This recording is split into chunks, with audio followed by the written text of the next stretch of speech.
Okay, are we live? Hi, everybody. Thanks for being here tonight. I'd like to start tonight's meeting with a roll call to establish quorum. Joe? Here. Jen? Here. John? Here. Juan Carlos? Here. Corby? Here. Here as well. We officially have a quorum. John, has the meeting been properly noticed? It has. Thank you. And Juan Carlos, could you read our equity framework statement? Yes, as soon as I have it up, I'm sorry.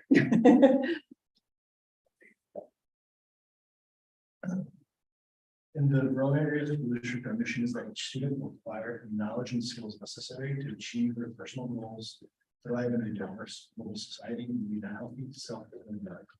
To meet this mission, the rural area school district will ensure that every individual has access to the educational, social, and emotional support they need to feel valued and affirmed in their unique identities and experiences.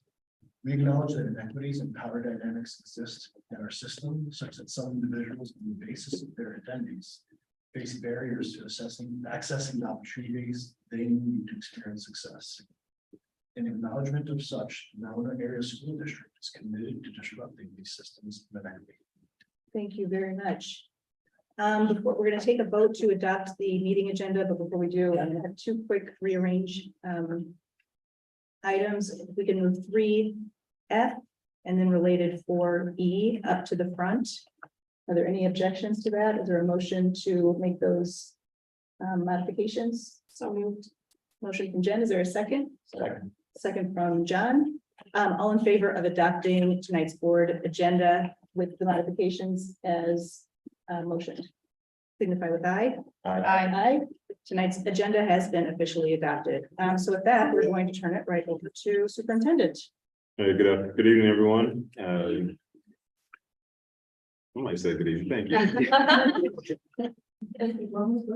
I was just pleasantly surprised. Someone just spoke back to me. No.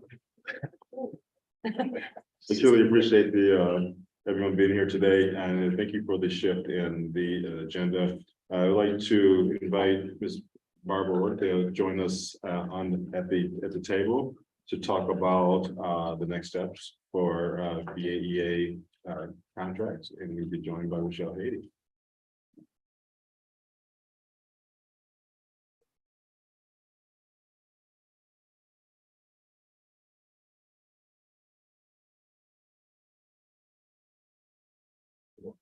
Well, greetings, everybody.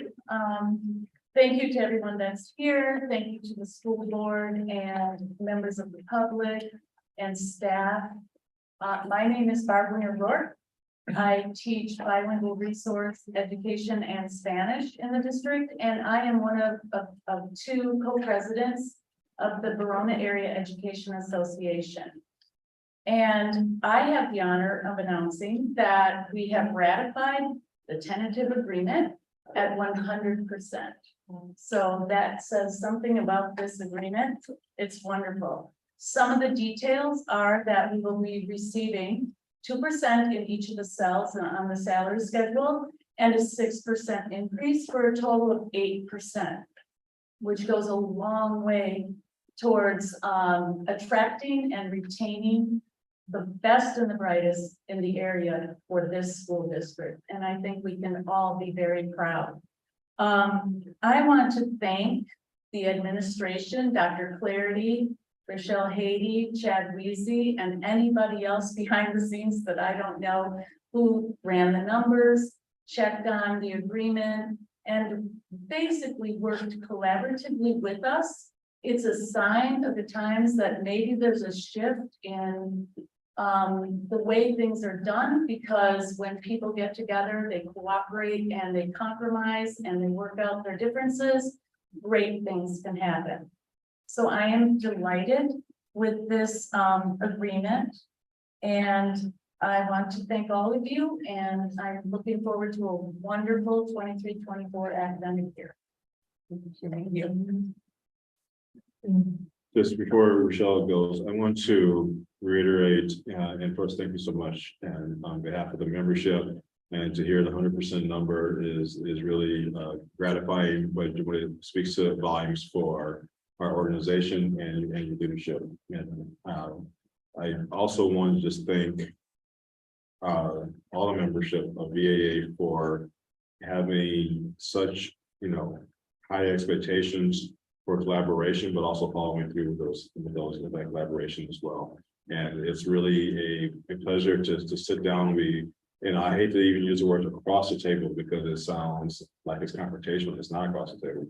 We just build nice round spaces and just sit together because collectively we all want the same things. We know when we demonstrate a high value for our staff, that we are able to recruit great staff, we're able to retain our great staff, and our students prosper because of that partnership. So I want to again say thank you so much for it's been a great 3 years of this process with you, and I look forward to hopefully a long time ago continue to sit down at the table and work through anything that comes up and put students at the center of our conversation. So thank you again.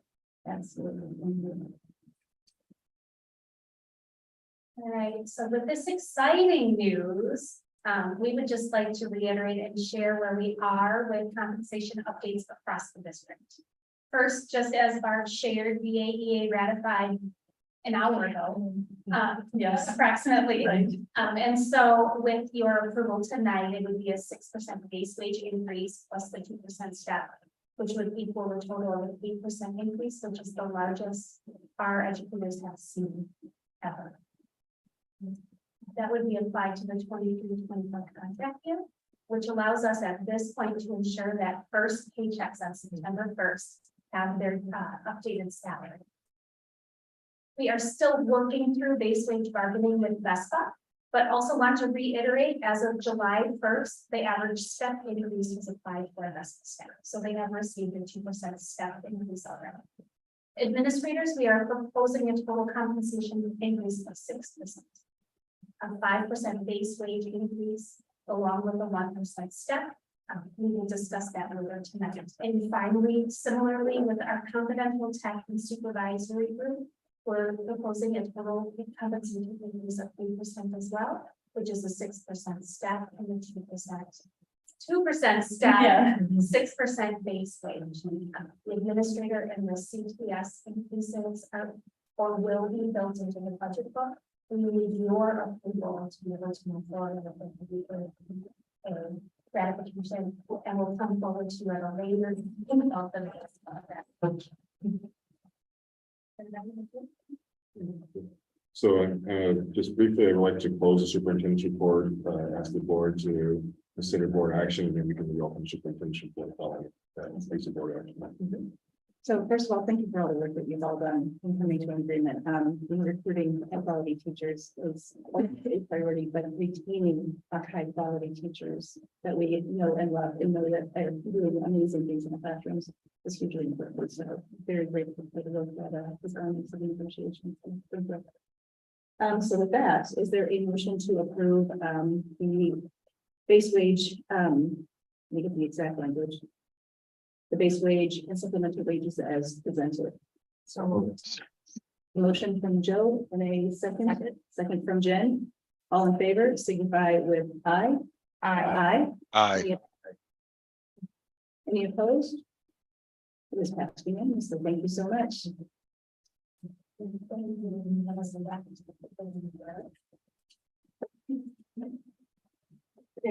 think that is.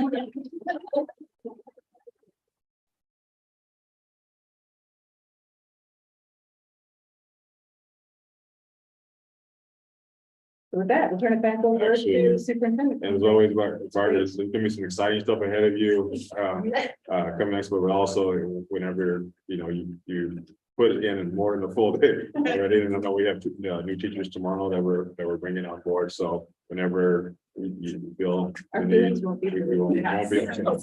Because I'm feeling of You are free now. It's okay. Thank you so much. All right, I'd like to next go to the annual library report. Based off new legislation, the board is to hear a annual report on library media, and who better to do so than Can I stand? you can do whatever you. Yeah. Hello, the third librarian. Hi, Lori. Nice to have you here too. So we have new legislation out that, asks us to submit a district library plan that is a 3-year plan. And this is a historical thing, that took me a few years off. It used to be we had a temporary library plan that we had to submit many, many years ago. It was let go off for a while, and now the library part is back. And so with that, I would like to present our library book, our library plan. No. Okay. Okay, so just kind of giving you a little bit of background of what we have for our program. We have 8 librarians, which is equivalent to 7 FTE. We have 9 school libraries over 11 schools. We support over 5,700 students and about 850 staff. So that is what we love doing, and we really enjoy it. On top of that, we have district-wide, we have over 125,000 different items in our system. We have access to the Wisconsin digital program, and then we also have access to databases. So it's not only just the books, but there's also our digital content as well. Kind of giving you a little bit of background and want to call out some important stuff first. We need to thank you all.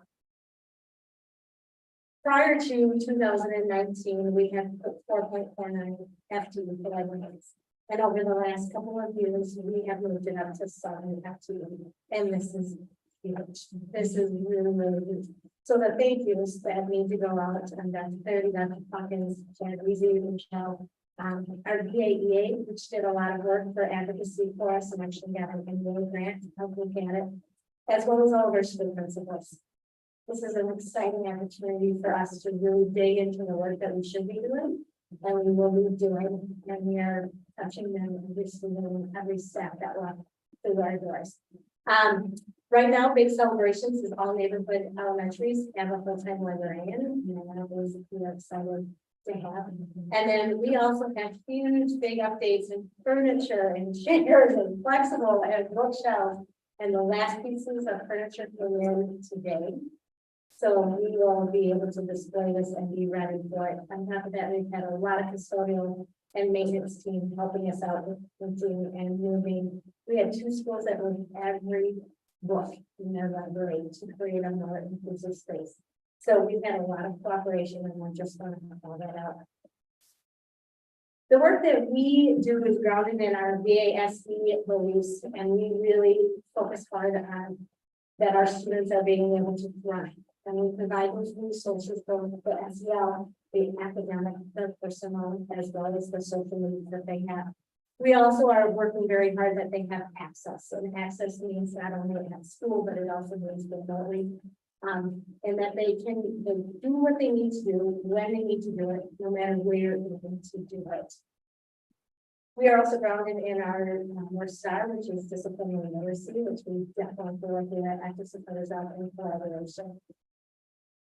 So that's the VASC. The library is we have some principles, and you can see we've got 2 of them that go through. One is the on the right hand side is our Wisconsin Digital Learning Plan, and that is our state stuff that we use. And then we also use the Future Ready Framework, which has the different modules. Both of these have elements of tech, and so Jason and his department also pull out some of them, but library has this. So we ground our work in this. We also ground our work in the AASL, which is the Association of School Libraries, to divest. So we came up with 3 goals, and these goals came from the work that we did together as a team. We honestly took every element of the Future Ready Framework. We did where are we strong, where do we still have some areas that we need to grow, and as a team, this is what we feel like we would really like to focus on the next 2 years. The first one focuses around collection development. Collection development is not only looking at the current collection, but also making sure that the new materials come in that reflect the needs and our students. So that's really what the first one's going to be. We're going to look at both print and digital. And in the past, we've never really spent a lot of time on digital. It's like digital sometimes just comes in. We have a very solid how we let things go, but we don't have that yet for digital. So we're going to work on that. I'm really working on committing time to do that. It is unenjoyable work. We love it. And it takes time to make sure that we have what we have. So that is our first one that we're going to work at. And I just did the broad ones on pages 11 and 12. We have sub goals that we will use to guide our work. Our second goal focuses around curriculum and collaboration. At this moment, we are working on developing our K-5 curriculum. Historically, we have not had equitable access to library time, so it was just kind of all over the board. And we are working on completion, and we are working on developing some strategies that we are actually co-teaching with our faculty. So it's doing that is our second goal. And under that, we really are focusing on not only the scoring sequence, but also the collaborative nature that libraries have. Research shows when you add a librarian to the mix, when you do co-teaching, you move it up to maybe 100% of students understanding the work that they do. And so we know that that is a valuable piece to it. And our third one is more around connections and partnerships. And we will work to strengthen student, staff, family, community literacy, and library opportunities. And this means at a simple level, not only with our public libraries, but also with our families and our outreach programs. What we would like to do is start working on how do we build connections that we are not just here we are at this time, but it looks, what does it look like at that? What does it look like at center and building that? So those are our new goals. Our job is every 3 years that we have new goals, but I need to give you an update. So after happens kind of April being National Library Month, I will come back and give you an update as to where we are in the work. Anything you would like to say? No. Those to Teresa and the team of librarians that have worked really hard to align their planning and to connect their planning with the strategic framework and what's happening in the classroom. Teresa has spent a great deal of time working with parents, staff, programs, teaching and learning to make sure that we're looking at disciplinary literacy and the work that the librarians are doing, support directly supports the work that's happening in the classroom. So she's done a lot of work in the last 3 years, but it's good work. It's work that needs to happen, making sure that our collections are diverse and representing like all of our students. So thank you, Teresa. And as she said, we'll be back in April to give you all an update. And again, that's a recommendation based on the state statute that again, this plan is shared with you all every 3 years with the recommendation for you will update to keep you all advised. So that's happening in the library. Thank you. Any questions you have? And just have an added comment to kind of circle back to where you started about the fact that the richness of these goals tied so intently to the strategic plan for the district and the results policies we have. I don't envision a lot of this co-teaching and these goals could work without full-time librarians, particularly K-5. So just circling back to the importance of that and appreciating the district, the administration, just how we've acknowledged that budgetarily to make that happen. Because, right, this doesn't happen without the amazing staff who you support so intently, but to make all these things come to life at our schools. So super glad about that. We think about our strategic framework and our 5 priorities. Our library spaces are just models of the clinical life on a daily basis. We do each time we go to a library space, the student agency do they want to know and what they want to read, they know what they want to explore, they know when they want to take that next step. The sense of belonging, not with just the furniture, but with our staff. You can't walk into a library space without there being a smile and know that you're welcome to be in the space. We also see community members come in and collaborate in spaces, and the connection with co-teaching and inclusive teaching and learning that means so much. And if you look at, she mentioned over 100,000 periodicals, the increase in mental health and wellness selections of that to accommodate those needs as well. So direct reflection of our priorities are already happening with the great work. So we could have just taken to, you know, see bosses maybe roll a street burger on, just do what the library does. And it will be okay. But I just want to say thank you so much for the experiences that you allow for our students and our staff and our community. It's a magnificent place to learn. Thank you for the funding and the trust in the budget to appropriately fund the spaces where we are focusing on leadership, so that we don't have unfunded expectations. So that is not. I know we are very grateful for the spaces that you create. You know, I think all of us at some point have wanted to go hide away from the library. So, I mean, these are just oases in our schools. And I know that as a kid, but we may not be like representative, but as board members, we probably all had time to love our libraries. And I know that it's bringing that to our students now is so critical. I mean, that's what it's doing for the day. So thank you so much. I'm super supportive by everybody. So, and I think I've worked with everybody in this movement. It is because I have a tremendous amount of support. So. Thank you so much. Thank you. Cheers to April. Yes, means we skip winter. Oh, Yeah.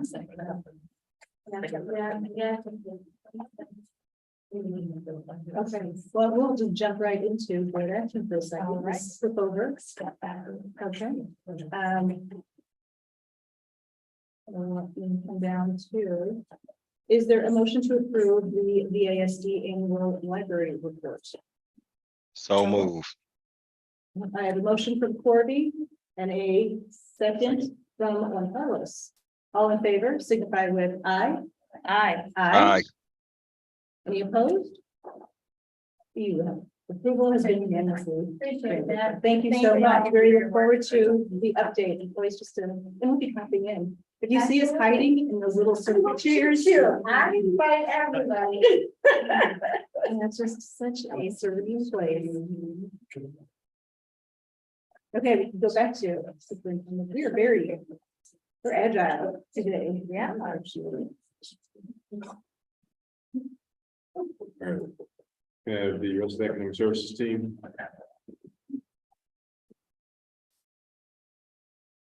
Waiting patiently in the wings. Thank you so much.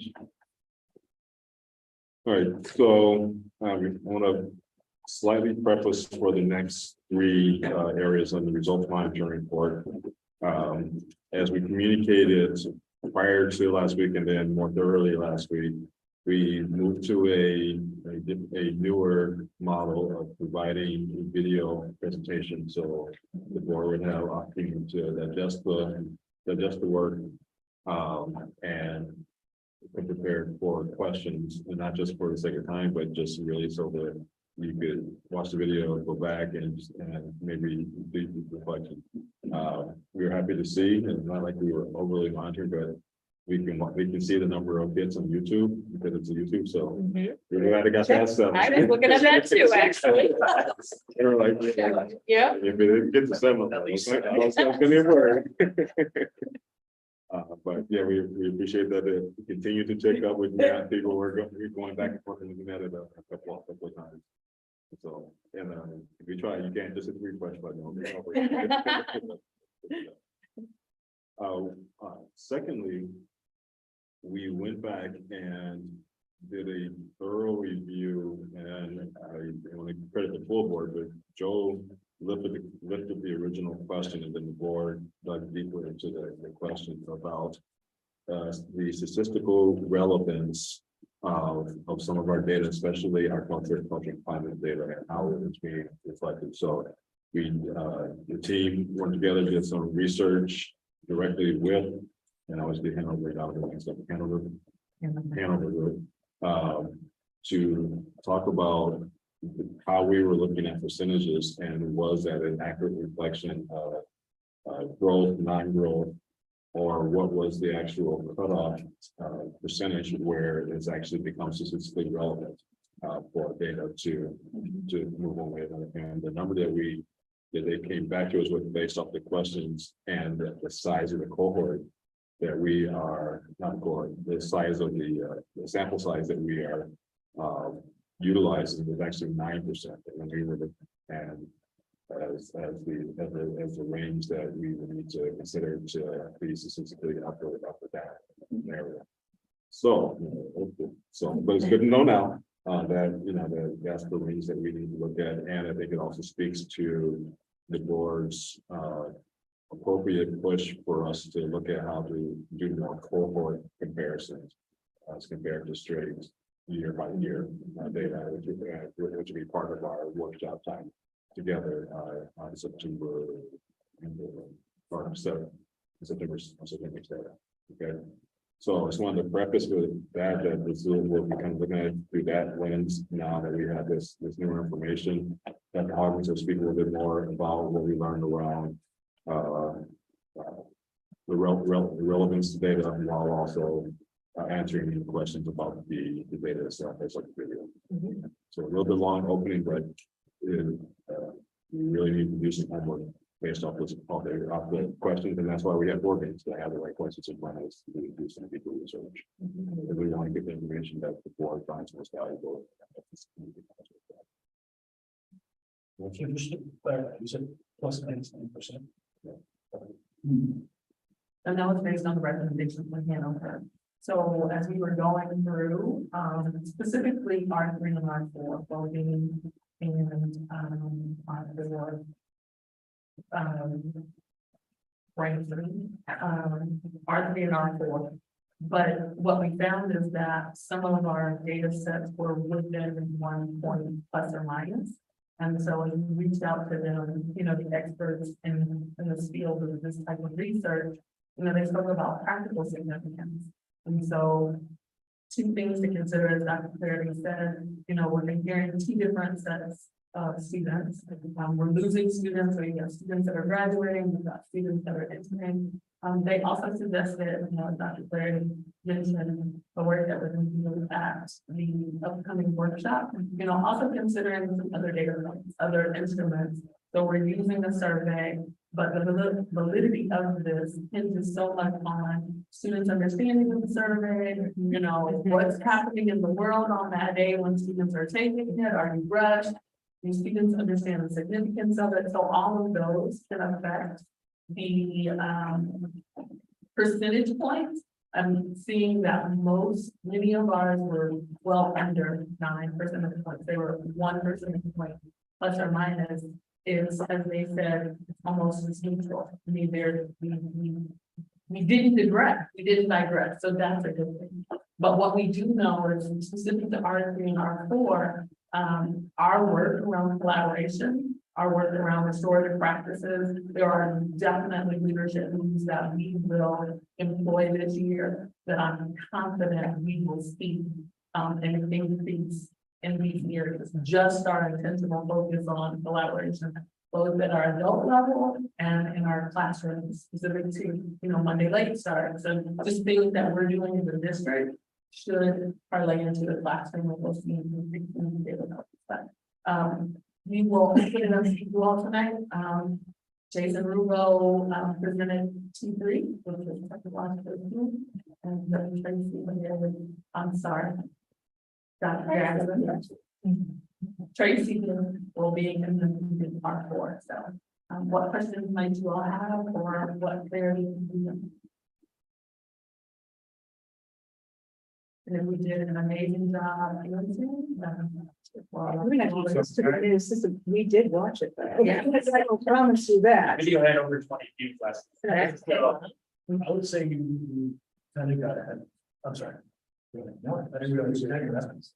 So you got ahead of what I was going to ask you was, how do you determine something statistically? And also you talked about are we looking at the best for those reasons? That there's all these nuances that can occur in that data. So the validity of data is sure it's quality, it's outputs and information is the same time. Reliable. So thank you. So I guess the next question is, how do we make it better in this process? So I was gonna say something similar. I think you guys preempted a lot of my questions.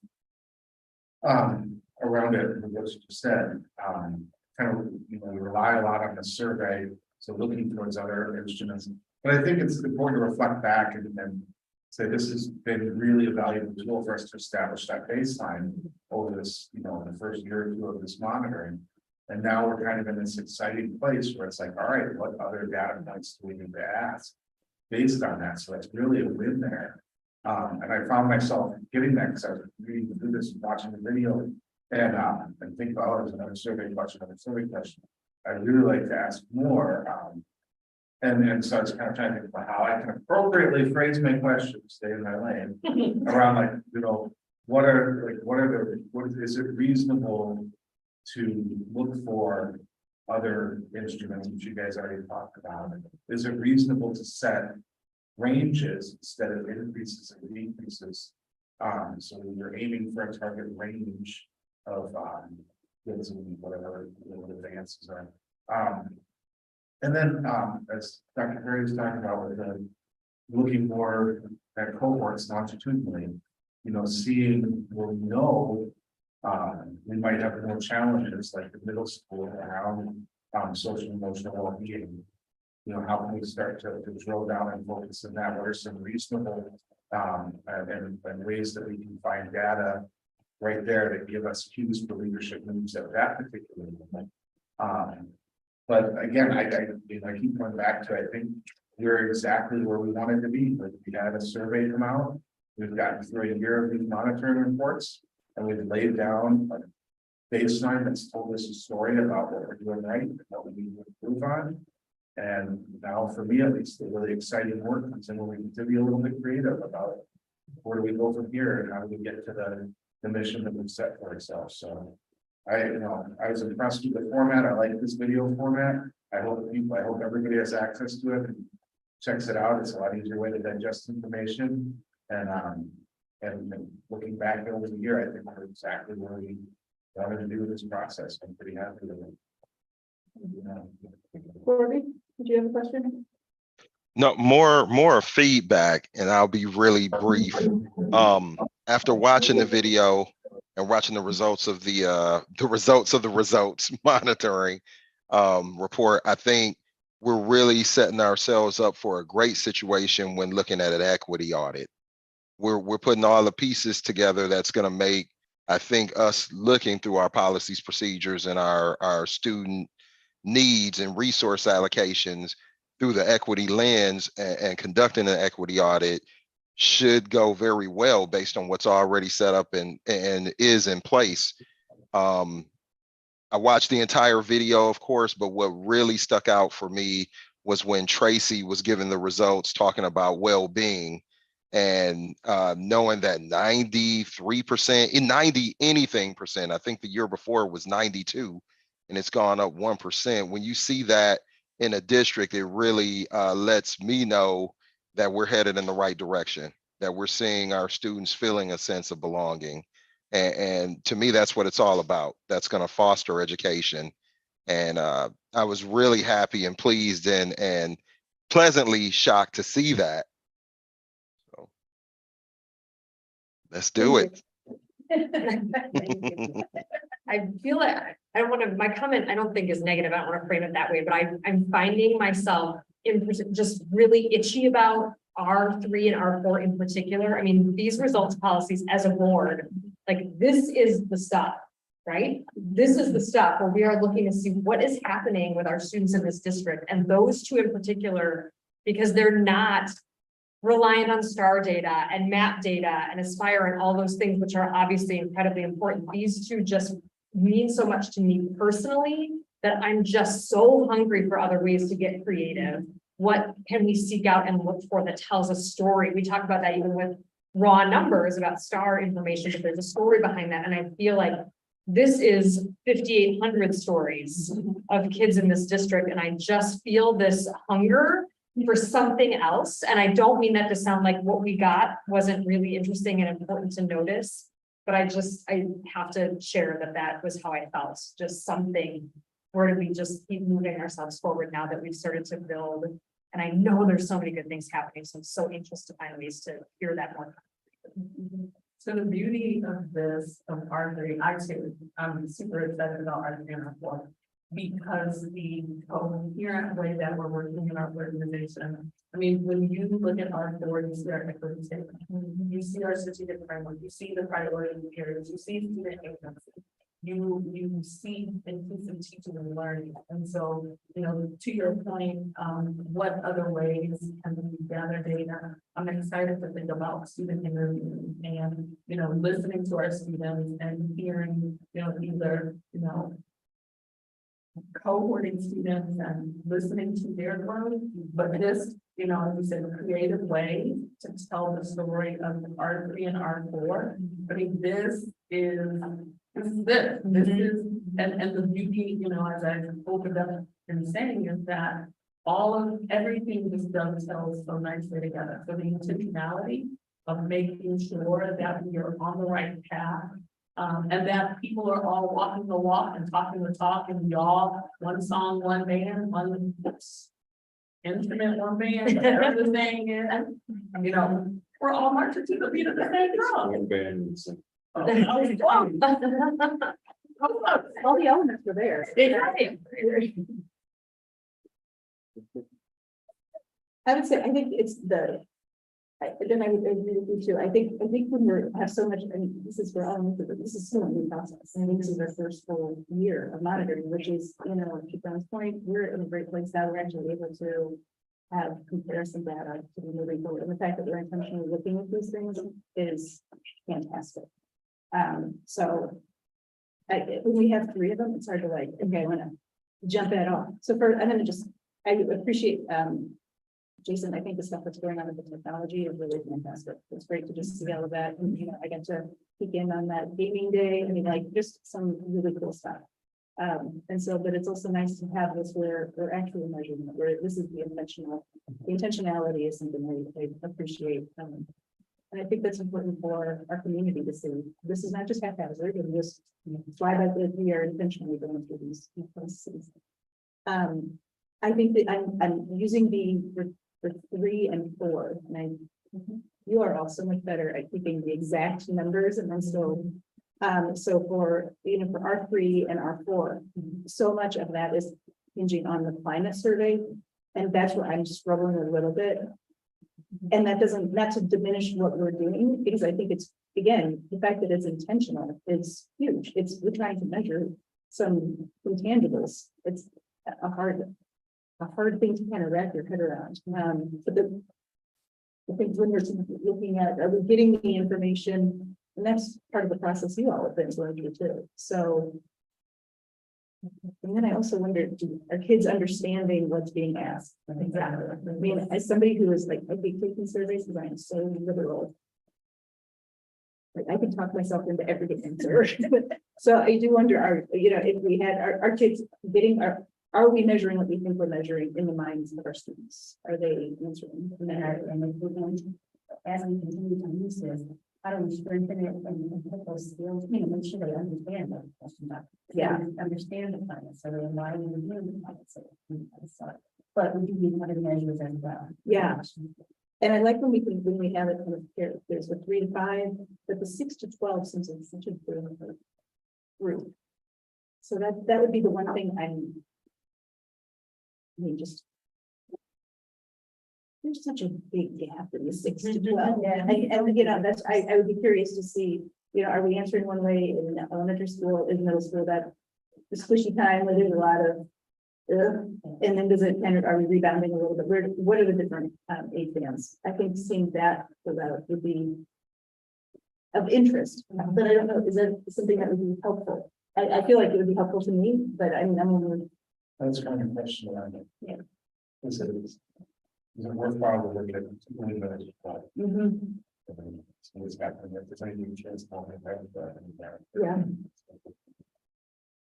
completely agree.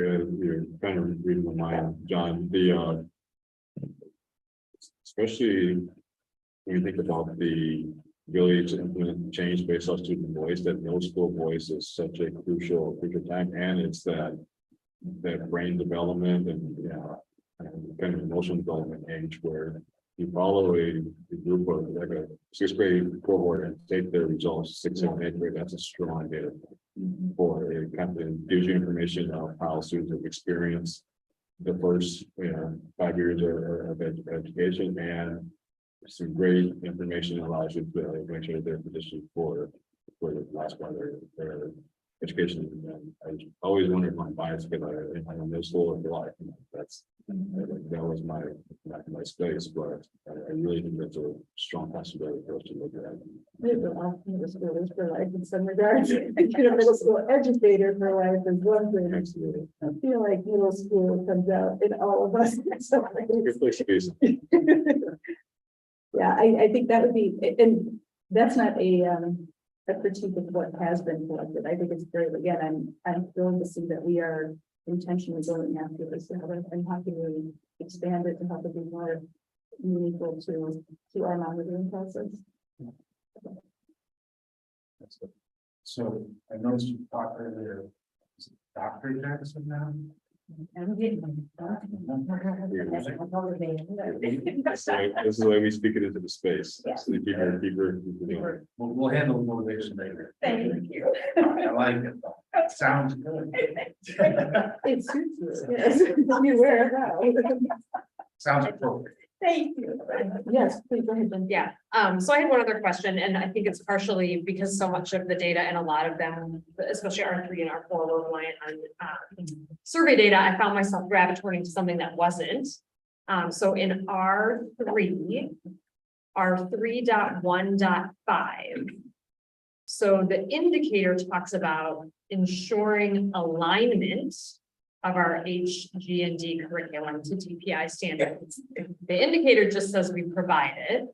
And I saw in the leadership moves that there's going to be a committee to redevelop that curriculum. So one, I just wanted to call out that indicator just saying compliant, it felt sort of like, where was it? What am I looking at? And alignment, that seemed missing. And admittedly, I'm curious to just maybe hear a little bit more about the committee, because I think this is something historically in our district. When we're forming a committee, what does that really mean? Who are the potential folks involved? What is the scope of that? I'd just be curious to hear a little bit more about that particular piece, just again, because there's so much vision moving forward for that. Absolutely. So as we look at bringing that committee together, the DPI has some specific expectations or requirements for that committee. And it includes community members, representation from all the different religions in the area. So we're involved in several. So right now we're in the stage of how do we go about getting that? We create a questionnaire and then who scores that? Because I'm sure we will get a lot of parents, community, interest. And so how are we going to do that? So that's part of the team meeting right now. And so it will have all of the representation, but DPI again is just really, this is the non-negotiable. That's really one law conversation. Sorry, I'm not, but with that DPI, I think there was a resolution up at the state capitol that wanted to change who was required on those, like removing the superintendent or removing anyone from top administration. Did that pass? Not that I'm aware of. Okay, cool. It seems done. So I'm glad that it didn't. That's how I feel, yeah. That's something that I didn't think it would be, I thought it was going to be overly simple, but then we were offering, so how do we get a mention of that? And how much can we, I know we have to meet the DPI standards, but how much can we go beyond that? Well, maybe the DPI standard is the baseline, but then establish something about that list. Correct. And so we want to look at local development K-12. And so because that's an aspect that needs to be, that can be taught and woven into all of our curriculum throughout the years. I think we get stuck when we go through the local development that it's automatically the sexuality piece, but there is the health, that's the mental health, it's all of the different pieces that there is curriculum that support from K-12. And so we want to broaden that. Right now we have we want some second grades, 4th, 5th, 9th, and we're going to be taught in some family and consumer ed and a few other classes. So we want to do it in better K-12.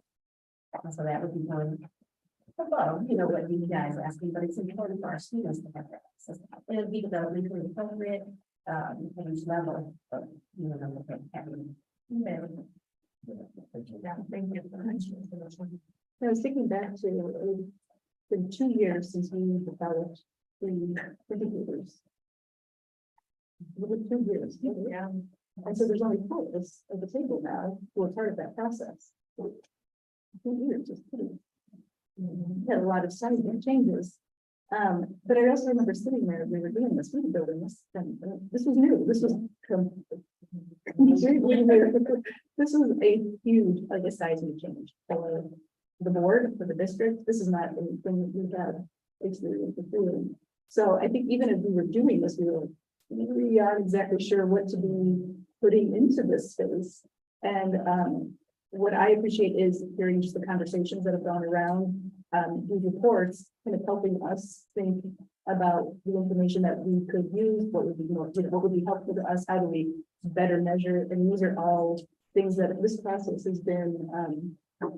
And I think we were all like, let's get going and move quickly when we first started it.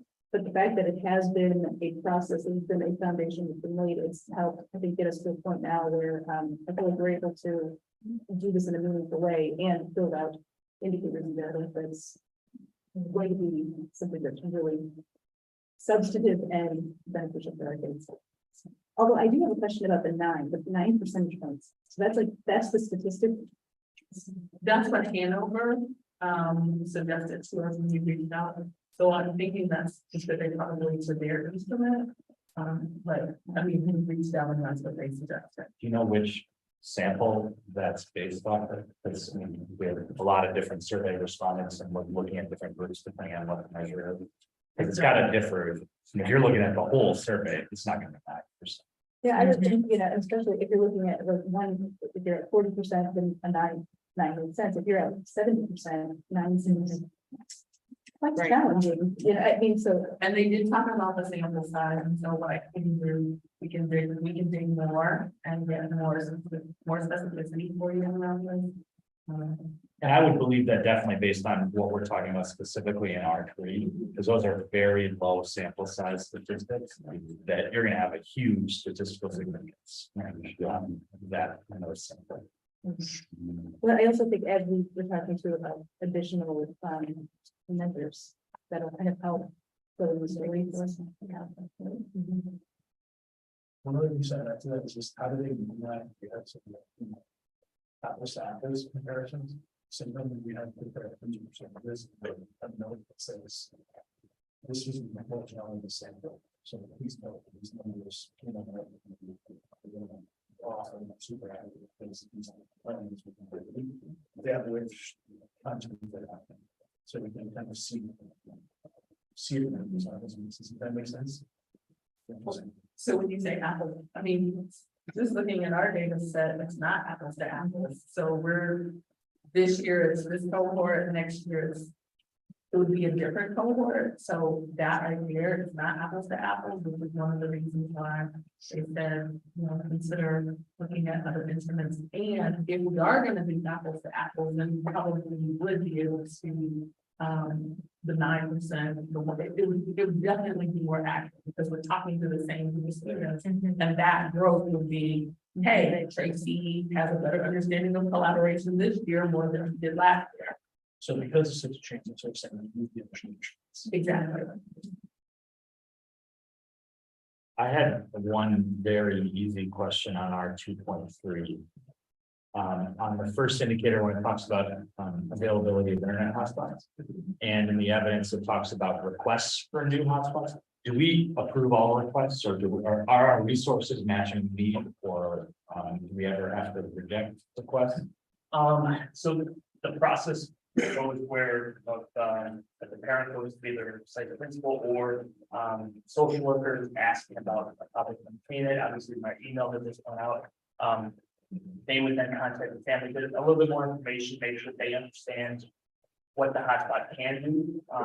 That it's not whole home internet, and where they could then recommend some of the the Affordable Connectivity Act that I also posted, the thing, TDS spectrum that they might qualify for full home internet.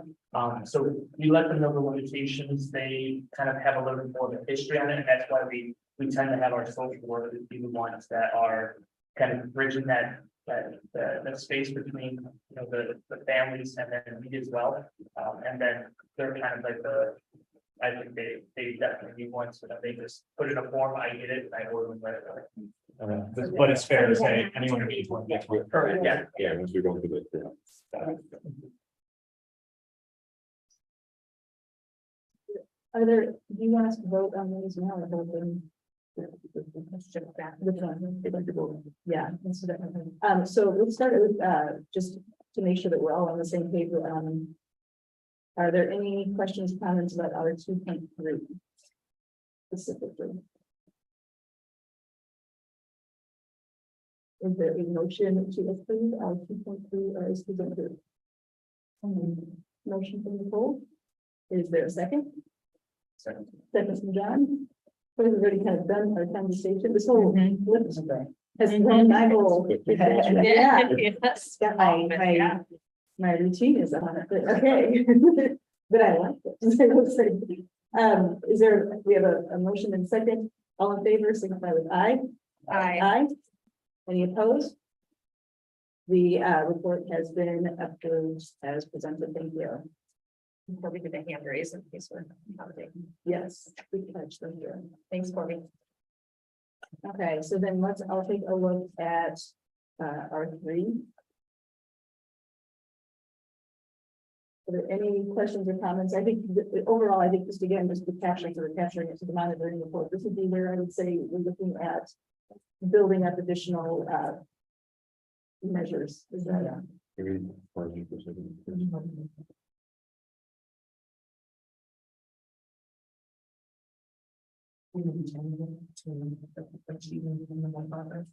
Yeah, we went back in this dialogue actually at our word on the which is the exception to. Okay. So we are looking at approving with achieving reasonable progress for our degree, Okay, so not limits. not as exceptions. So any questions about this one? And again, I'd like to make sure that we're kind of capturing for each report some of just the things that we're going to remember as we are looking at indicators in the workshop, just what did you want to keep in mind? I think these different breakdowns would be one that I think is important here. Something a lot of respect. We're going to apply it more specifically in this one than the next one.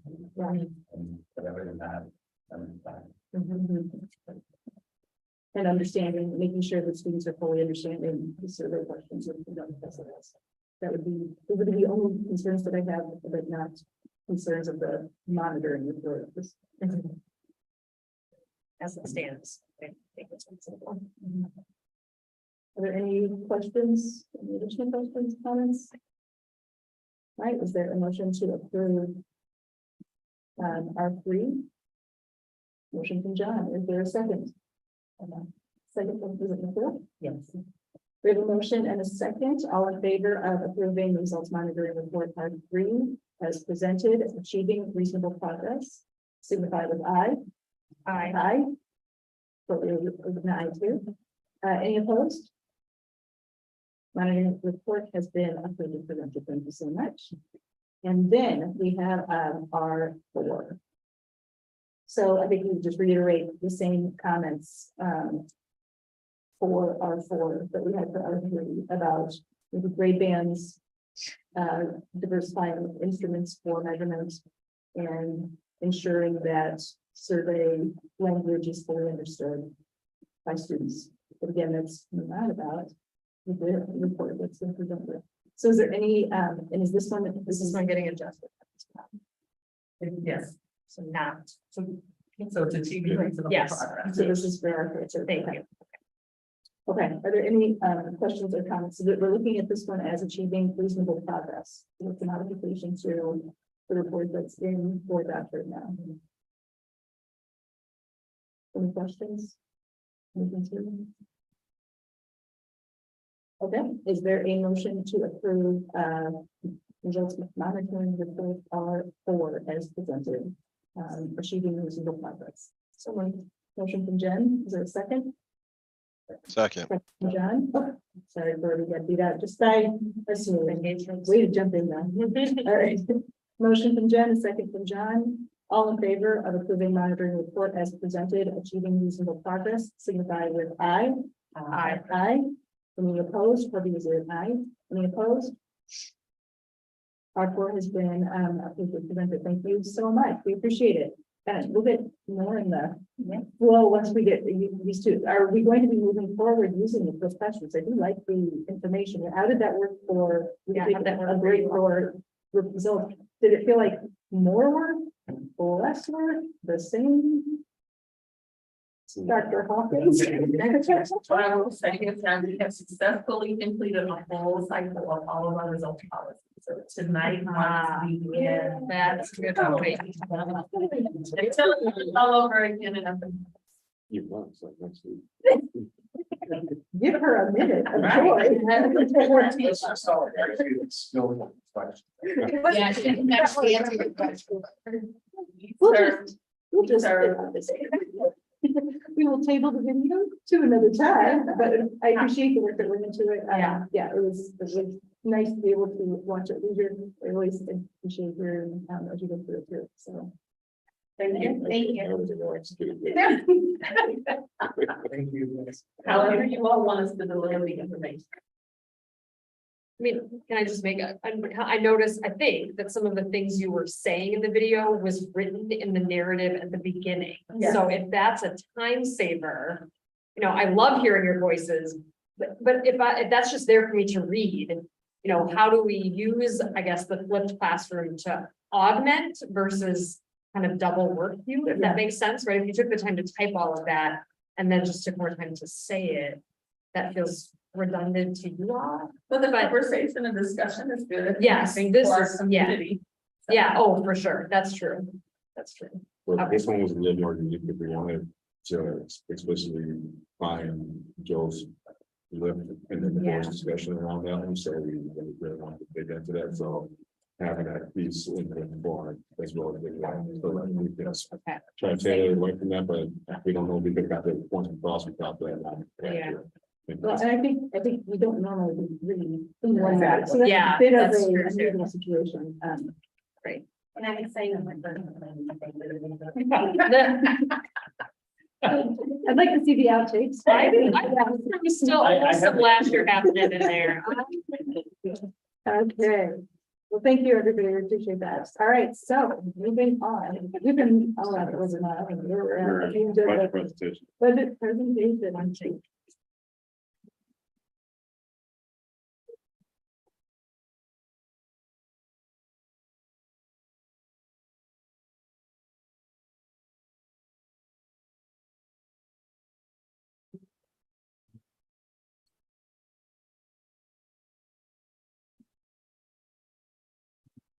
Good evening, everybody. Well, This is like the board meeting of flipped learning. I delivered budget books to you guys for homework. And you had Dr. Dawkins teaching and company teaching online ahead of time. Put the budget.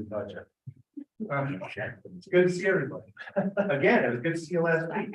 And interesting piece of trivia. Using our essentially Ralph Finder app. Board member to board member, the most efficient, now it's almost an exact term. Only 6.1 miles. Meredith House was the starting line.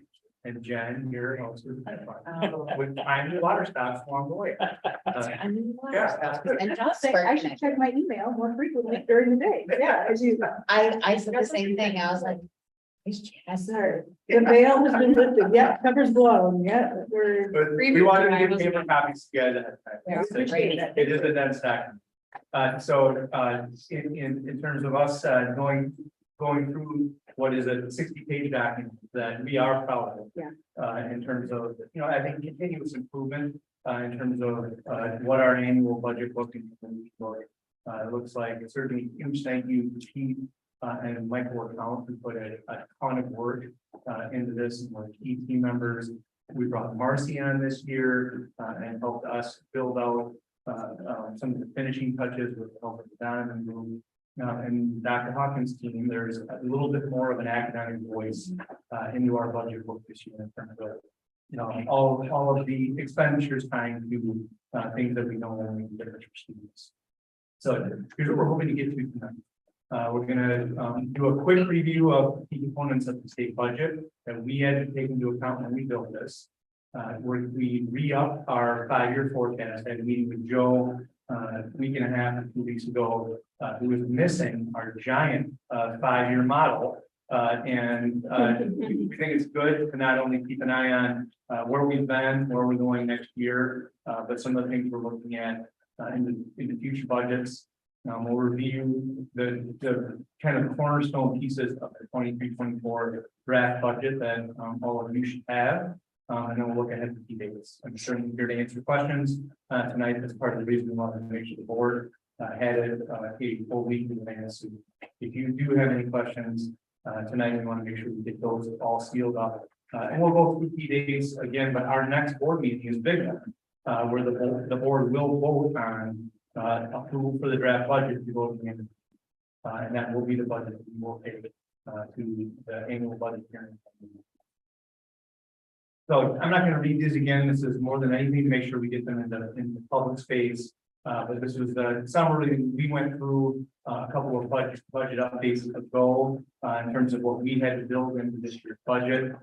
Key numbers on there were the $325 per pupil special ed reimbursement and our aid estimates that Pete's been massaging into the budget. Other ones were certainly important, but not as important in terms of what we built in for this goal. Here is that 5-year forecast. And I reminded Joe how quickly things change. A year ago this time, the board was passing 2 budgets. We were failing and passing referendum, and we were on the referendum roadshow right now, marching our way to November. And thank you to our taxpayers and all of our residents that voted for the operating referendum. This is a much simpler budget for us to get through, and it will be simpler for the next couple of years. But I did want the board to see, and we continue to remind you that $19 million in added operating permission can dissipate and will dissipate with what happened even tonight around us ratifying teacher contract. That a number on there to keep track of, and this is historic, that we're adding 12.3% to the salary and benefits line just this year. And that's our new FTE, what we did with athletics and what we're doing for compensation. It is a historic time in terms of inflation. Our district adding FTE after basically a year off pre-referendum, and we're growing, was the right word, but that's certainly not sustainable. And we know that at least we're hopeful that the economy gets itself back in check in terms of inflation, and we do not have the ability, at least with what we have right now with operating the commission, to sustain 12.3% basis and continue to deliver on our promise to the community that we are going to do what we can to keep the mill rate neutral for our referendum bonds, and that's the budget we're presenting to you. So we want to make sure the board had access to that 5-year model. We are projecting next year. Again, we won't have a budget. We won't have budget woes next year if many of those assumptions hold true. But the decisions we make next year, and including this year, will have an impact down the road in terms of what the 26, 27, and 28 budgets do look like. Because that does a domino effect in terms of the added operating commission we have and what we get from the state of defense. So with the drum roll, this is our introduction to the 23-24 budget board. A few things that I wanted to highlight in terms of improvements or added information. We built out the piece around our academic priorities aligning to our expenditures. And I think you've heard Dr. Clarity say a number of times, if you want to see where an organization has values, look where they're spending money. And certainly wanted to pull that piece out of the story we're trying to tell around our annual budget. We also pulled forward OE 4, 5, 6, 3, and 12. And I consider this and eventually the past budget in October, along with our audit, to be like the pillars of those policies, in particular OE6. That so much of OE6 comes back to how we're managing our budget, how we're reporting it, how we're modeling it. And it's really important that we highlight that out of the budget for this year. And again, this is a resource for our entire team. So this is publicly posted on board docs this evening. If we get any feedback or entire edits, we will tweak those ahead of September 11th, when we would hopefully pass the draft budget. And these are resources that were not only required by law to make sure the community has really is the right thing. And we've added more detail to this document than double, triple than what's actually required by law. And the school districts, even of our side, the capacity budget forecast 15, 20 feet long and takes for us. I wanted to make sure that the community has as much access to this information as possible. All right, and I'm going to go through these, and certainly if the board has questions for Pete or myself, do not hesitate to hop in. We pulled up kind of some of the major pieces of what's in this budget book. But again, it's 60 pages long. We're not going to do 60 slides to summarize what's in this document.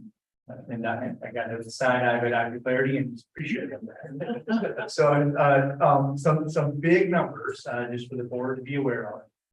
Again, we do so much discussing in terms of what's in Fund 10. That's the money we actually have the ability to set the levy, decide what taxes come into our school district. And it's kind of our operating money. But there are many other funds summarized in the budget document that don't really have school board discretion, but have school board oversight that we are managing on an annual basis. All of you need to know about. But Fund 10 is really the one that is the most important when it comes to what we set at the end of the meeting. So our total operating budget for this upcoming year is $100 million. And our budget by the numbers there, I think the biggest one we wanted to pull out is that we're recommending to the board that we don't make any changes to deliver on our pre-referendum promise that's the case. We use conservative estimates in terms of what's going to happen in the property value. So we have to keep an eye on property value related to the levy related to the and the conservative numbers we have right now, it's our belief that for the most part, on average, district-wide, there should be very little increase to tax bills in our school district this year. Because we have between 2 and 3% new construction, and our levy, we're recommending increases at a little over 3%. And we won't have all of those numbers finalized until October when we see what comes in with our equalized property tax. But that should be very good news to our taxpayers that we're watching their tax bills. We took a big dip in the mill rate last year, and now we've settled it. And we're recommending to the board that mill rate, at least at this point, goes unchanged. And we can present to you a balanced budget, one that continues to pay down debt, and one that can take care of our staff and our community the way that we explain our regulars. We'll quickly go through these, but these are just our revenue sources. We're about a third funded by the state of Wisconsin. So again, we are a negatively gated school district, meaning we are property value rich and have the ability to spread taxing burden, unlike some other school districts that may not be negatively added, they can be positively aided to the point that in some school districts, very little to no burden in terms of running the operating side of the school district passed on to the taxpayers. But Dane County in particular, in many cases, has a lot of property value first. That's the case here in Veronal. where 60% of our budget on an annual basis comes from local sources, our property tax payers. Here's our expenditure summary. You've heard me say this a number of times. We are a people-centric organization. And unlike many other outside businesses that may be producing something, our expenses are tied up in our people and they are our greatest asset. And between salary and benefits, we are over 72% on our overall budget on an annual basis is tied up in the people working with our students. I think that's just good for the board and our community.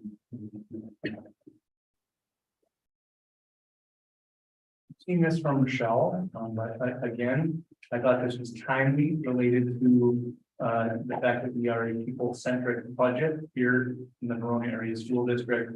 This is an overall summary of the investments we made in staffing and in turn the investments we made in our classrooms. And there's just a summary slide that we've done both historically over the last couple of years, but also that we take this budget. This is interesting in some ways to be that our property value in terms of our overall utilized value, and this is just a 5-year summary. 2018-19 it was below $4.5 billion, and it took the 100-year history of the school district to get to $4.5 billion. In the last 5 years, we've gone 4.5 billion, almost $6.5 billion. We've increased that by $2 billion in the next 5 years. And that is, that's a good place for us to we want to be in school district where our property values continue to go up. Our student population comes up in line with that. That would take award some extra tools on that. What's the student population difference between those students? We can do that. I think If you have a comment, it's not, don't worry about it. He'll have his fingers on that in 2 minutes. If it distracts him from anything else, you can tell me. I think it's in the budget. So we'll get you that. Any other questions related to equalized value? And this is a combination of new construction, us having a couple of kids come off the books and our district taking those on, and also just increased market. That's a combination of all those things happening in a very short period of time, $2 billion in property value. So here's the levy we're proposing, and again, this is Fund 10. This is that 60% chunk that we get to tax for and manage on an annual basis. A summary of our levy in terms of where those funds would be in terms of what we built into the budget book. The big numbers the board should keep an eye on. We're increasing our overall tax levy by a little under $2.5 million. But again, we have Pete and I believe some conservative estimates between 2 and 3% of our overall property value is new construction, meaning new property that didn't pay taxes last year will be paying taxes this year. So much of the tax burden, so you see that 3.4% increase in terms of levy will be picked up by new property that didn't exist. So we do believe in general this would mean very flat taxes for most of the people in the school district, most of our taxpayers. Again, I want to mention that I'm making statements on the average. If you redid your kitchen and put on a screen and porch and the assessor paid you a visit and your property went up $50,000 in value and your neighbors went up $5,000, there's a decent chance because your property is assessed more, you're still going to be taxed at the ratio of $11.40 that your taxes will go up. But in general, as over on the whole, this is a modest increase. Each pull that number up. I got it. It's in the budget book on page 32, but the 18-19 count was 55-22. And we're projecting 56-85, so it's about 150 more kids. But what I want to point out is that we had a a year where there was a big loss, just happened to be with COVID. We had gone up 119 kids and 109 kids, then we went down 30. When COVID happened, and now we're leveling enough to adding 40 to 50 kids per year. So that's what we're seeing. We expect for the 3-year average. In terms of our student enrollment, and I believe this year, this go around when we run off over here. So we essentially pick up some that on our, and again, that's revenue permission from the state. But we will drop off that 30 student bubble, and now have us do that with the best kind of back in business. So does that big jump in the value, does that, it doesn't seem to, you guys have found an epic, but that would be the only thing.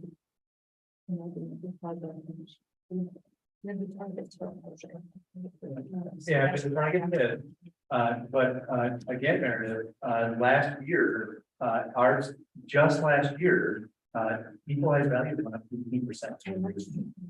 And that was just the economy. Inflation. So it's a combination of inflation and new construction. Epic certainly helps. Epic's about $1 billion of that, $6 billion for us. The Pittsburgh kids helped us as well. So it adds up in a hurry. And then it doesn't take too many years, like 18 or 20% to offset that kind of thing.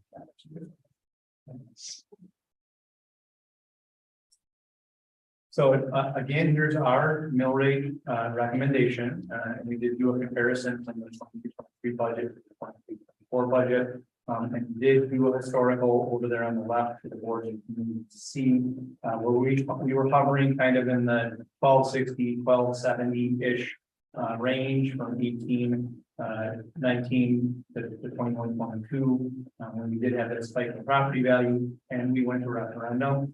We brought that down to 1140, and that's our recommendation to the board in terms of the number we set ahead of the annual meeting. And again, by the time we get to October, that's when we know how many students we have, what we're getting state aid, and what our utilized property value. We're going to have all the numbers that at this point, all of those continue to be unknown, and they're just very good guesses ahead of the annual meeting. Thank you for answering the question. That's really interesting to see the importance of the Well, and a good visualization of the referendum allowed that play within the funds also, right? That we can keep the mill rate, but we're making choices to shift slightly in terms of Fund 10 versus our payment of debt and all the previous conversations we've had about that as well. Yeah, and again, we had to try to pull out the big pieces of this budget. Like it also allowed us, we're going to make a substantial deposit from that. And again, remember when we voted on the defeasance, we decided to do smaller defeasance and pull back some money in reserve to forego short-term borrowing and give the board and our community a little bit of extra insurance and bond rating, having our fund balance built up that operating environment. Well, and then just on the levy history, what I found interesting was the page you include in the budget book, which I really appreciate, on page 41, which shows the tax levy history going back even further than this graphic does. Because I think just looking at the graphic, it's useful to see, but someone might just attribute the first few bars as being related to the new high school being built. But actually, the levy we're at now is the lowest it's been since 2007. Yeah. Well before the high school was kind of. So that loud for the crowd. For a huge audience. I'll look ahead and then we're here to answer any questions, anything goes, certainly just pull up the pieces. So the collective bargaining was ongoing until 4 o'clock tonight. With EA, we still will close out the FESPA hopefully in the near future. You can get to see our draft budget vote tonight. Other key dates on that document. We will bring back a vote and probably a little preview of the annual meeting in terms of the votes.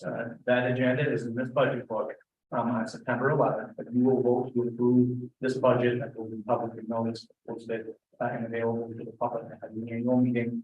We got a third Friday count coming up in mid-September, then the annual meeting where we will pass a preliminary levy at that point, and then big dates in October. So Pete gets official state aid released to him, and build that into the budget. And we get equalized value that's directly tied to that state aid. And then we will have an update for the board on the 16th in terms of our proposed levy. And then we will have a state final budget on the 23rd. So still busy work ahead of us over the next 15 months. Questions, comments, concerns, anything at all?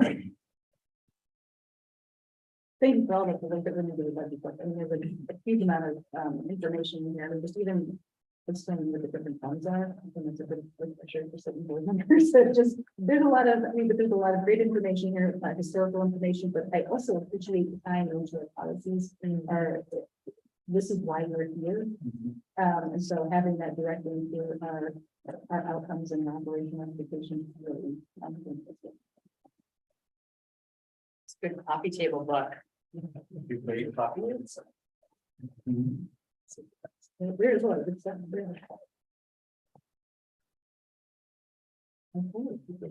Yeah, any other questions?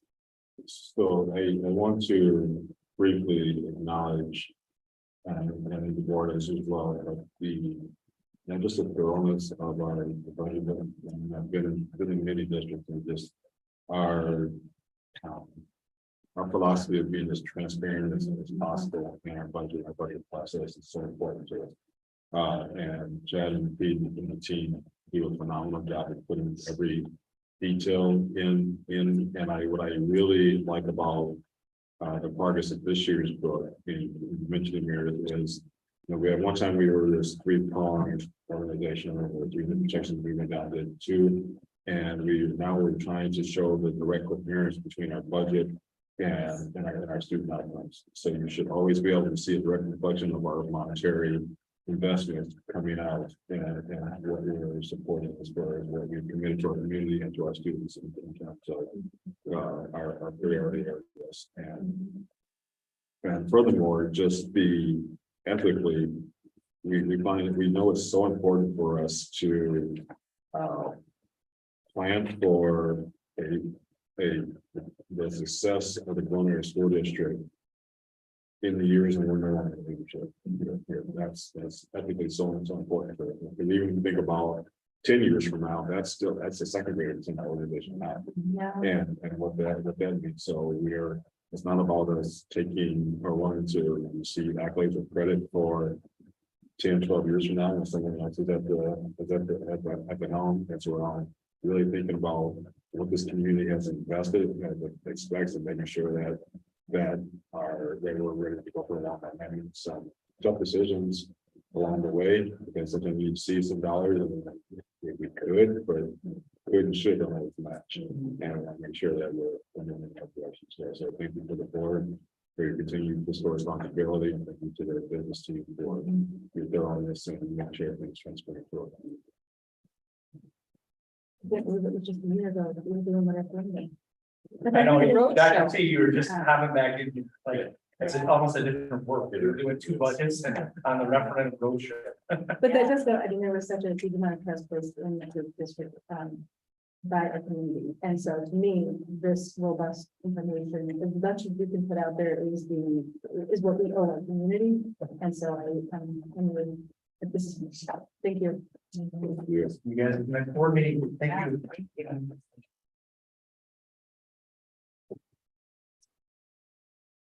We are all over the place in our agenda.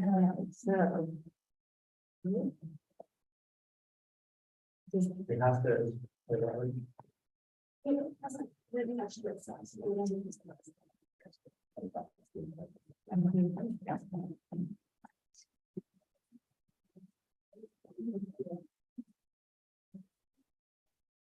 So, get running. All right.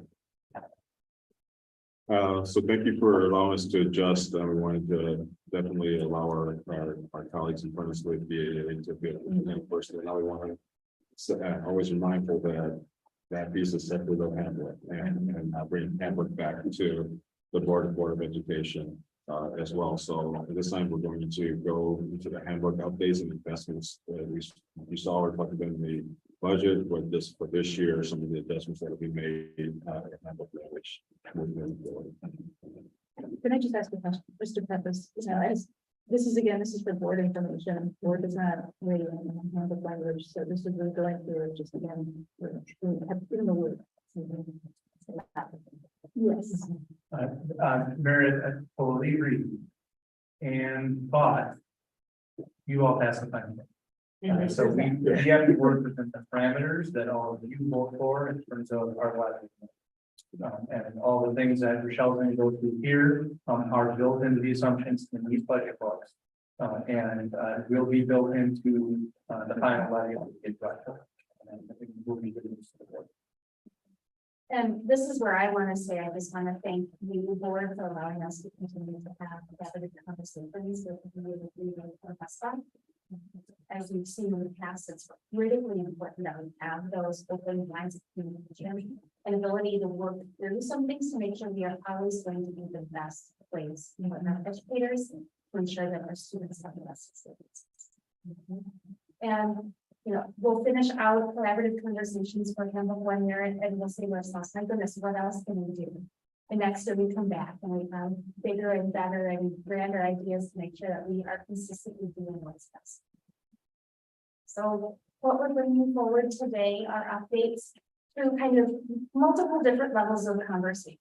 One, we will see a lot of investments through here is really on the VA side, and that is because we've been engaging in these conversations alongside basically separate but alongside.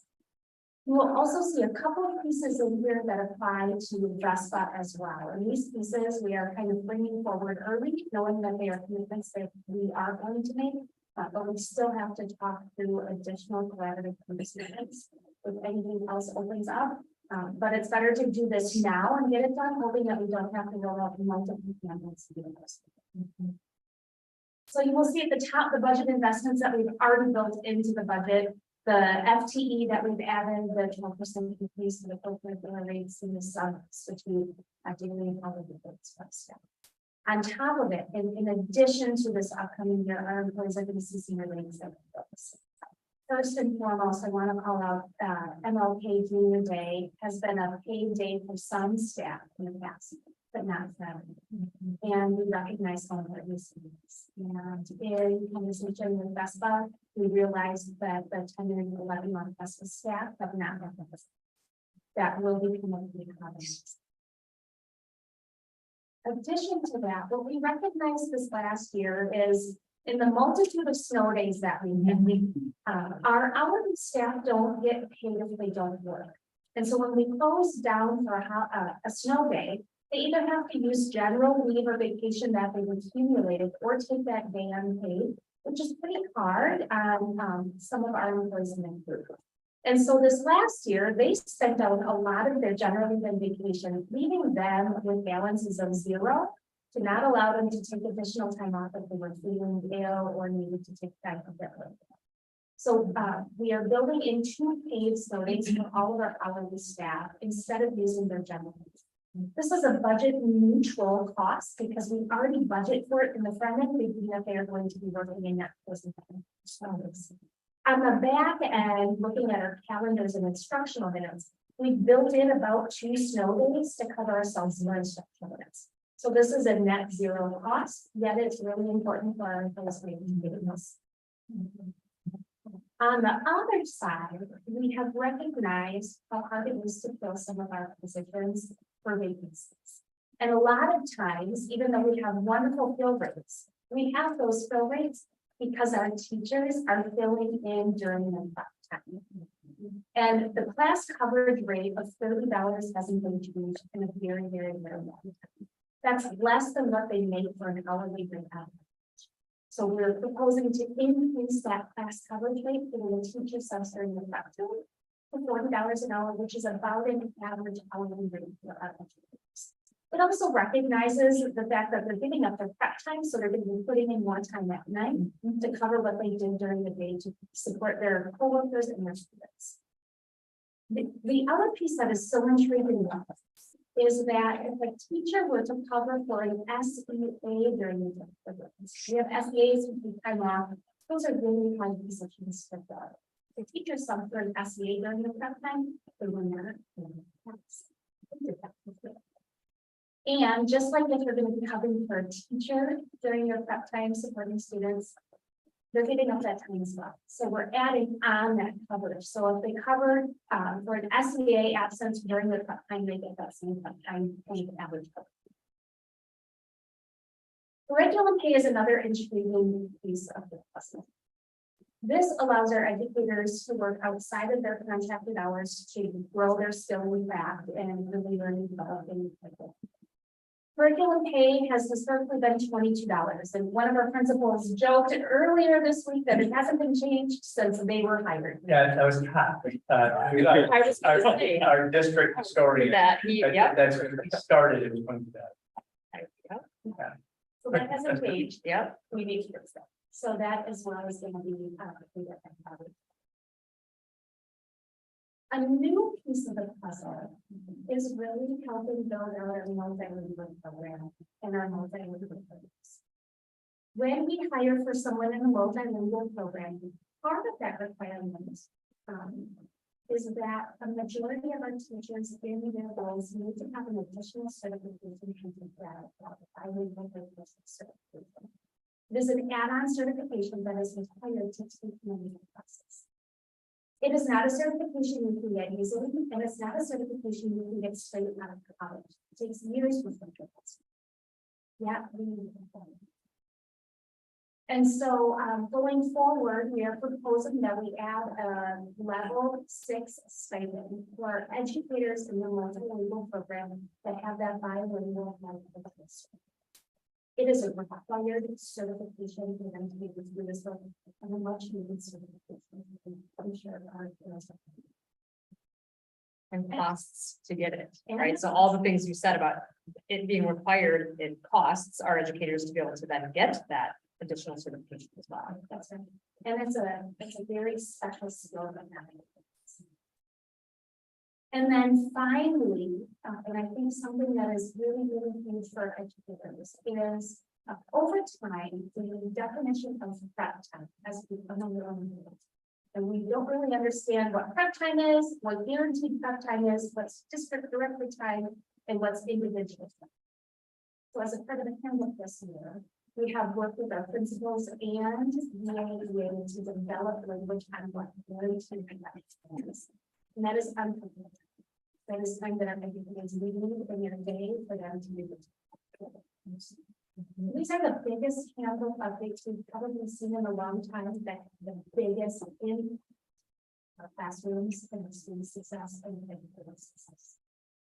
And I'm thinking it's that we're very You know, again, as we said, when Barb was here, just being able to sit at the table, get real life scenarios of how things are playing out and impacting not just the retention, but our staff generally want to do their best work for our students. And if we don't create the conditions for that to happen, then, you know, our outcomes are going to be what they, how they should. And the value of the profession isn't going to leave our staff with a sense of respect. So we feel that each of these areas would enhance student outcomes and simultaneously help our staff understand how much we value them here in our organization. And, you know, we're on year 3, and you know, it takes a while to kind of get to what be able to fund and kind of get to some of the root causes of educator angst, and we feel like this closes that gap.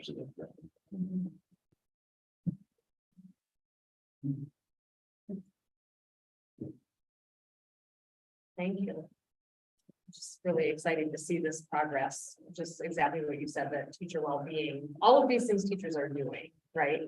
But now to be able to do some of these things or approach some of these spaces from a place of feeling the intentionality on the other side of administration and the board and the district supporting that work, I think just adds to that longevity that we're hoping for, both financially and culturally.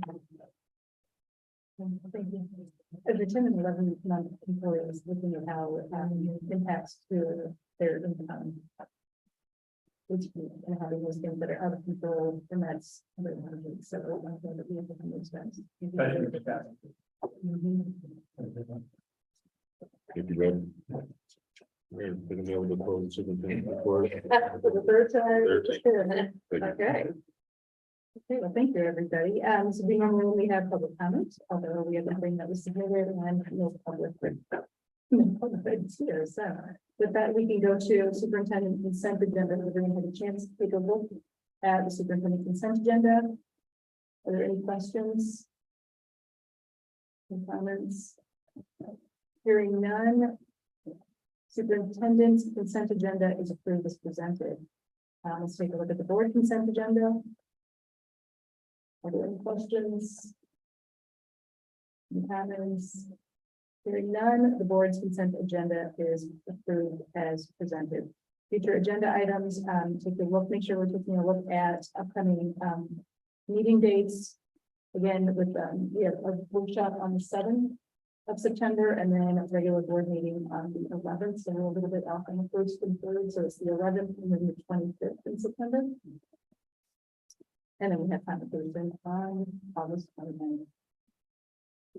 So it does say in the agenda, just for the record, September 7th is listed as a regular board meeting, but that is the board workshop. Board workshops, yeah.